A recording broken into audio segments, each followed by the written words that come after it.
Hey, so a few weeks ago, I promised you guys a video on how I keep my retwist fresh as possible. So just to preface, I used to interlock and now I retwist. So this is something I didn't have to really think about before, because interlocking, I could just go get my hair interlocked and then immediately like wash my hair if I wanted to without, for the most part, worrying about unraveling or anything else like that. With retwisting, it's not that simple. We all know that, you know, you get your hair retwisted and you go dunk your head in some water, retwist is over with.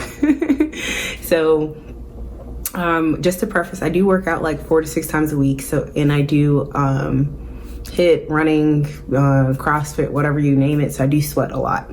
So preserving my retwist is something that's very important to me. And so far, I haven't had too many issues with doing that. And so if you watch the next few clips, you will see how I do that. One of the first things that helps me preserve my retwist is braiding up my hair, as you can see, like this, and wearing a sweatband. That is the most important. So I just do 2 somewhat loose braids. I don't want it too tight to have too much tension, and I wear a sweatband. I have this one, it's the one by Ari Parker. I don't remember what her line is called. And then I have Bondi Band, which you can find on Amazon, both under 10 to $20. So wearing a sweatband will help, you know, absorb the sweat, because I do sweat on my scalp. And I'm gonna take it off real quick to show you guys that, of course, it's still, you know, I worked out today.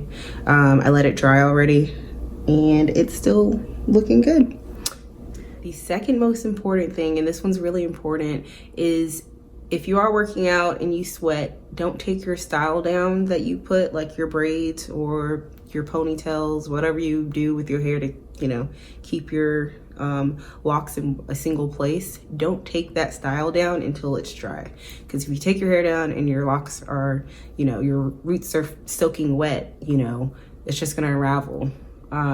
So like if you're in a rush or something like that, I think I talked about this before in one of my other videos, you can take a blow dryer on a low or cool setting and just blow dry it, you know, for about 5 minutes, maybe less. It depends on how wet your hair is, and then take the style down. Number 3, when showering, when washing your face or anything else like that, I have a separate sweatband or whatever like this that, cause this came in like packs of 3, that I use for like when I'm washing my face and showering. So I wear a shower cap, but then in addition to that, I put one of these just in case, you know, some water, I don't know, just gets past the shower cap or something like that, just to mostly protect my edges or whatever. And then like when I'm washing my face, you know, splashing water on my face and stuff like that, I don't want my edges to get wet.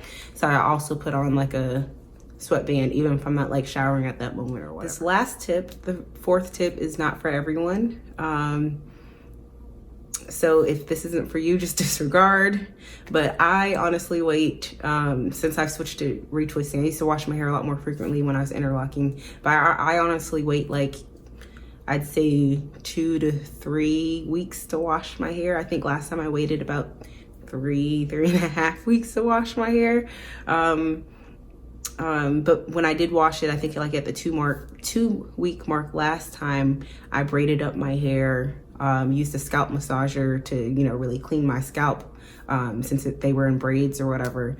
And then took a blow dryer and tried to blow dry it as much as I could, and waited until, you know, the braids were dry to take my locks out, to take my locks down out of that style. So those are things that you can do. Let me know if they are helpful or not. Let me know if it works for you. I'll continue to update you guys on the progress of this retwist that I just got yesterday. So as you can see, 1 workout down, it's still looking good. So yeah, let me know what you think, guys.